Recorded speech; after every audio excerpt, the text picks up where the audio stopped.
People keep saying that Amazon delivery associates should form a union.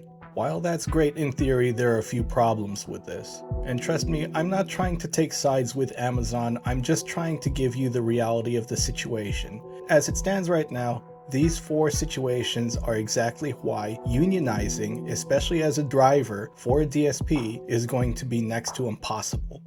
The first one that makes unionizing impossible, if not impractical, is you're technically not an Amazon employee. You are employed by your DSP, and typically each DSP has around 50 to 100 people.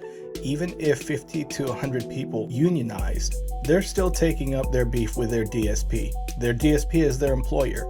There are things that Amazon does for blue badges that work in the warehouse, but that's totally different. The DSP wants to protect their bottom line. And if that means firing the entire group and starting from scratch, trust me, they will do it. And there is no shortage of people willing to sign on week after week for any kind of employment, especially right now.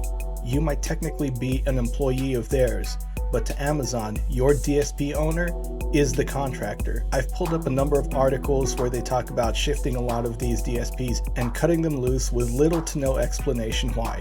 This ensures that the workers either move on to a different line of employment or they're spread amongst the DSPs and they can no longer really organize because that group dynamic that they first had isn't there anymore. And that's only if it gets really bad. Let's say the DSP owner actually gets on board with your idea to unionize. It's not outside of Amazon's character to terminate their contract. They basically see it this way: if a limb is going rotten, you're not going to let gangrene spread to the rest of the body. You're going to amputate. The third hurdle is Amazon monitors everything. You better believe that they check all forms of social media, including this one. Every major company that's worth anything in the tech field does this. It's no secret, it's no surprise. If you're out there and you have a public persona, you're going to be looked at. And obviously, whenever you talk smack about your employer, even back in the day, it was never really a good idea, especially if you're living in an at-will state where you can be fired for any reason. If you need this job because you're supporting somebody, really think about what you're doing. And this video is going to be short and sweet compared to a lot of other videos, because the fourth reason why starting a union for Amazon delivery associates would be impossible should be very obvious. No one at any of these DSPs is getting together with any of their other drivers and going out for a beer and talking about organizing to make this a career. Everyone is either a student, or you're working to get another source of income going, or you're looking at jumping off into another job. Because eventually you're going to be tired of having 200 stops, 300 packages, and being paid your state's minimum wage when you can do almost anything else for about the same amount of money. And while being on the road is a big positive thing, don't assume that you don't have a boss breathing down your back anyway. You are still being monitored. You're still being looked at on the map. Dispatch will see how long you're out at a particular location.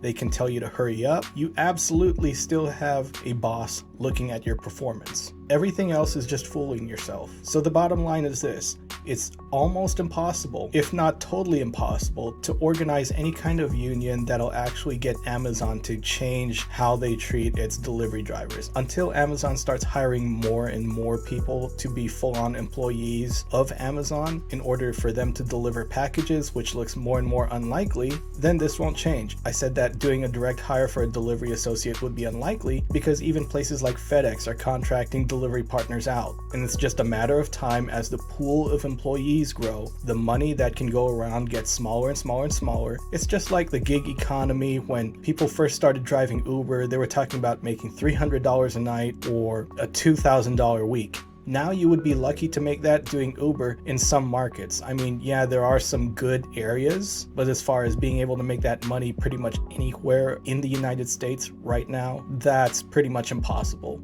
So it really does depend on where you live, but I wanted to go over 4 of the most logical reasons why organizing a union for delivery associates would be next to impossible right now. I'm not siding with Amazon. I'm not telling you guys to stop trying to organize a union. What I'm trying to say is, this kind of stuff was set up by some very knowledgeable lawyers who were most likely hired on solely for the purpose of crafting something like this. So hopefully that didn't rain on your parade too much. What I do want to do is try to put out the reality of different forms of employment. I don't try to sugarcoat anything.